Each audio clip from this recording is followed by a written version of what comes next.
All right, let's go to Andrew Gillum. You know, I got a feeling if I look, because I know that Andrew Gillum supported Hillary Clinton in 2016. I got a feeling that if I looked, I might see a similar surrogate interview. Like, I'm wondering. I mean, she was really selling Hillary Clinton to the blacks. I wonder if Andrew was doing the same thing. And I just got to assume that he was. My thing is, it's not like people can't just, like, it's not as if Ayanna couldn't say, hey, that's how I felt then. I'm here now. This is what I believe and this is what I will fight for. And I'd be good with it. But no one asked her. So as we look at Andrew Gillum, we need to ask that question because we need to ask it because we still have time now.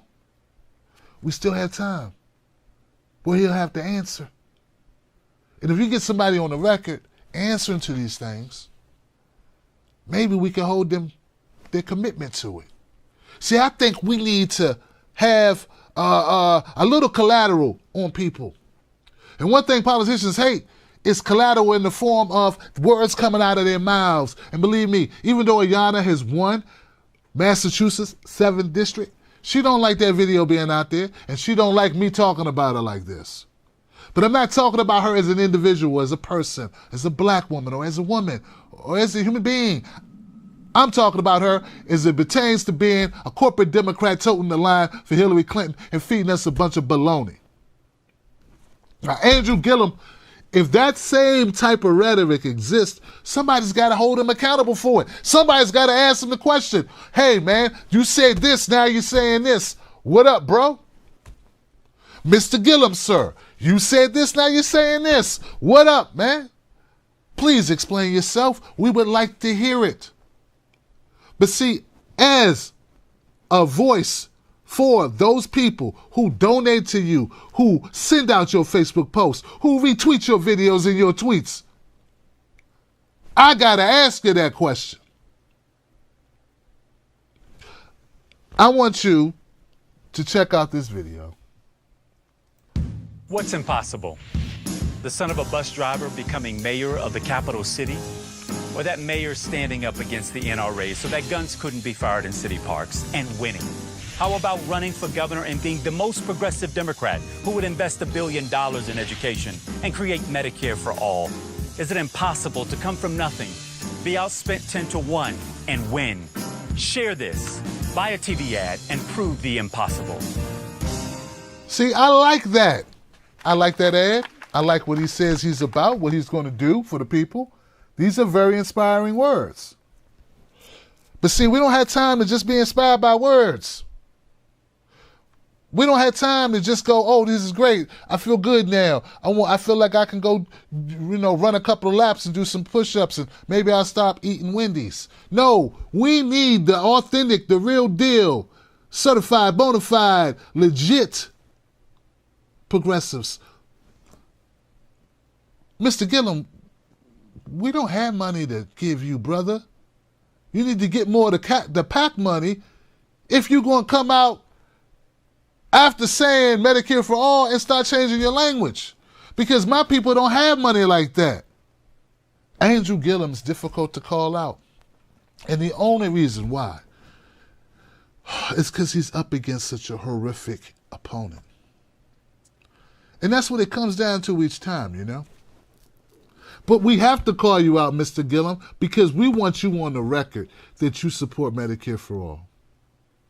And when you change your language to adopt that language of corporate Democrats who are trying to stay cozy with pharmaceuticals and with the insurance industry, that is a worry. That's a concern. I think that Gillum has a very good chance of winning, becoming the governor of Florida. And I'm not saying he wouldn't be a hell of a lot better than DeSantis based on policies. You go to DeSantis' website, you look at Gillum's website, come on, guys.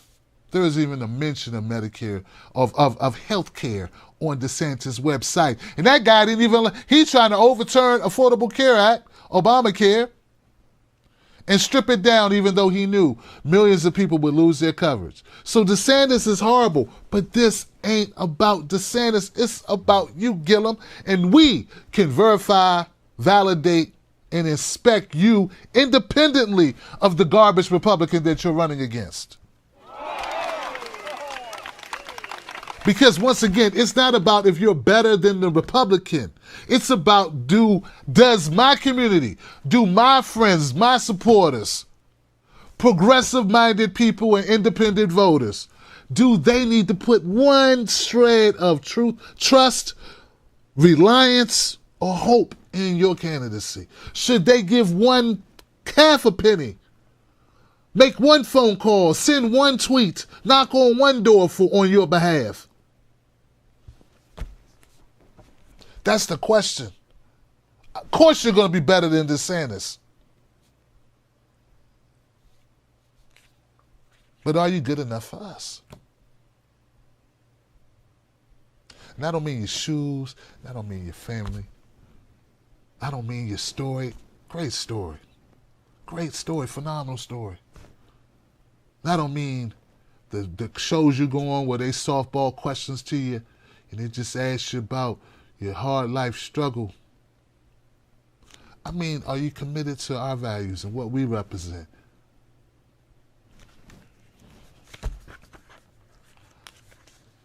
Now, a friend of mine, someone who I value, wrote me about Andrew Gillum. And I'm going to read to you what this person said. I won't use your name, but I got to use your message, brother, because your message to me moved me, and I think people need to hear it. All right?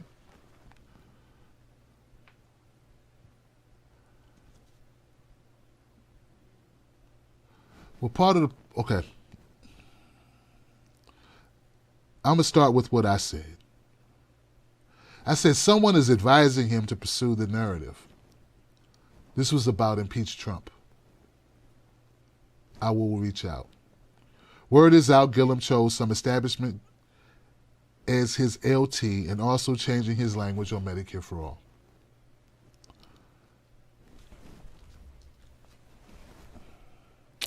My friend wrote back, if you're referring to Chris King, he also ran for governor.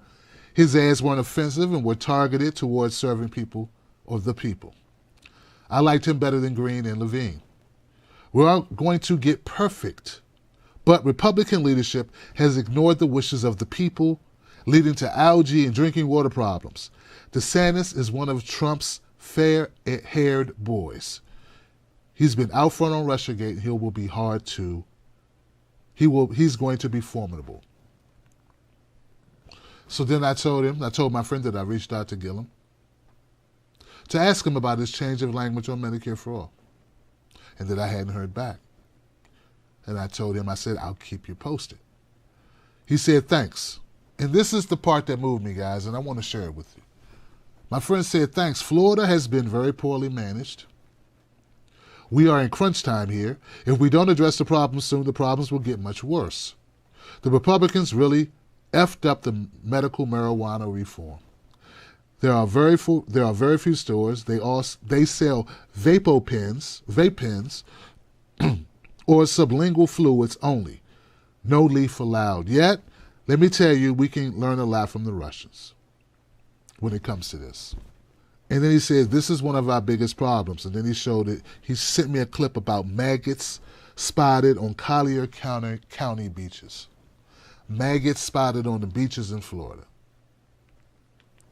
See, I understand that we have really serious issues at stake, right? I understand that people of Florida, they don't have time to play around. They don't, and I get that.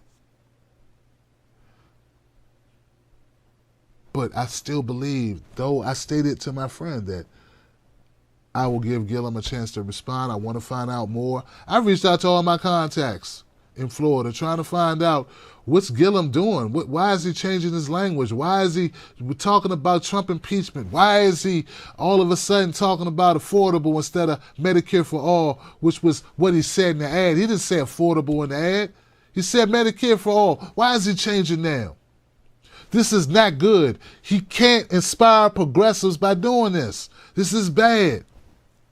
And that I think we have a right to know, because if we give our time and our energy, and as Miss Presley said, her sweat equity into this campaign behind a candidate who's going to bend already, well, what you expect them to do when they get in office? Are they really going to get done the issues or the policy directives that the people want? Or are they going to contort themselves into another corporate Democrat? Now, Andrew Gillum's been raising a lot of money since his primary win. Profile was raised and his cash was raised. And he did, I believe he was able to do that because he ran as a progressive. And all I'm saying is he truly a progressive? Will he maintain that type of thought process when he goes to make decisions or cast votes or make laws or offer bills or run fucking Florida? And I think that matters to people. And I'm not suggesting that DeSantis is better. I don't think he's better. Even if Andrew Gillum turns out to cave on Medicare for all. But I say the people should have a right to know, because bait and switch is a bitch. And you should be held accountable for that. You should have to be on the record as someone who bait and switched, so that there'll be a warning to other people as you go along your political career that you can't be trusted, that you are all talk. And I'm not saying that Andrew Gillum is all talk. What I'm saying is somebody needs to ask him the question.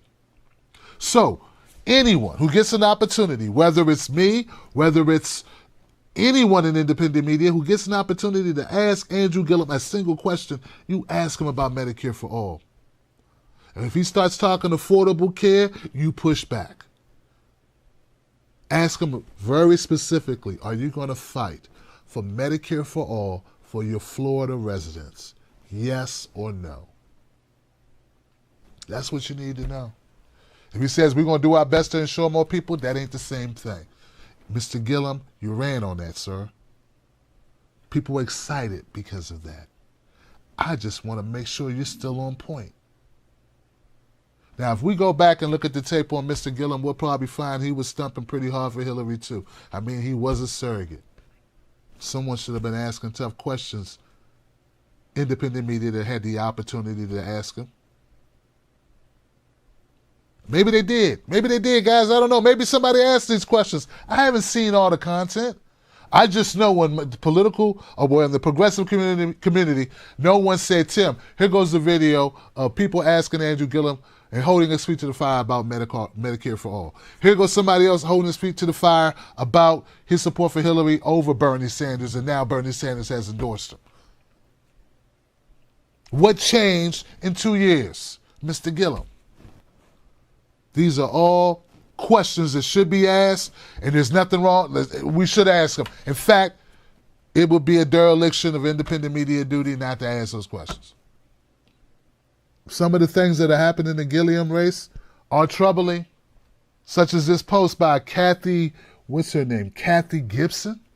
She's a GOP official there in Florida. She posted this on Facebook and she deleted it, but Regina Hill was able to capture it, screenshot it, and put it back up.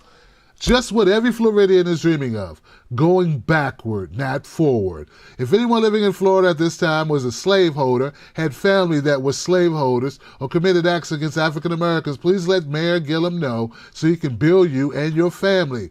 Where I and our family live, we were integrated in our schools and life since the 30s.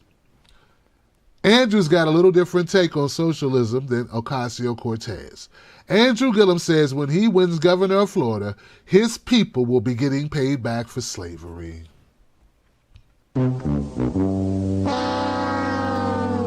Now, this sounds like the rantings of some crazy person on Twitter, or maybe just a regular person on YouTube. I'm sorry, YouTube, but it'd be some crazy stuff in that comment section, yo. I ain't got to tell you. You already know how it is in YouTube land. But my thing is this, like, this is the rhetoric that's coming out of the GOP in Florida. So it looks like they're really worried about Andrew Gillum. I mean, you don't start really throwing yourself in front of Mack trucks and destroying your life and career and your future without good reason. I mean, even DeSantis had to disavow this. This is special. This right here, this is something else. All right.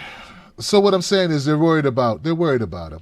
They're concerned. They don't really have an answer for him. He has sucked the air out of the room in this race so far. And it's going to take Trump coming down, doing some real campaigning to get DeSantis back in this thing, I believe. Because forget the polls, they know what the energy is. Here's the thing. Remember when I told you that Gillum had gotten all this cash? Well, that's because he got a lot of publicity. On Wednesday alone, Gillum was mentioned so many times on TV that they gave him the commercial ad time equivalent of $23 million nationally, $3.8 million in the state. That was an estimate. He was also featured in a Childish Gambino video, so that didn't hurt him at all. You know, Childish Gambino was the popular artist who just did the This Is America trending, viral, sensational video that everyone was talking about. So, like, Andrew Gillum's getting a lot of publicity, so he's hot. I mean, Lil Wayne would be like, yo, he's hot. Drake would be like, this guy's hot. Eminem would be like, this guy's hot. They all know who Andrew Gillum is. So, I think Andrew Gillum's probably safely, barring some major slip-up, I think he's safely, it's going to be a close race, but I think he's going to win this thing. But my thing is, that doesn't change how I feel about, is he the real deal?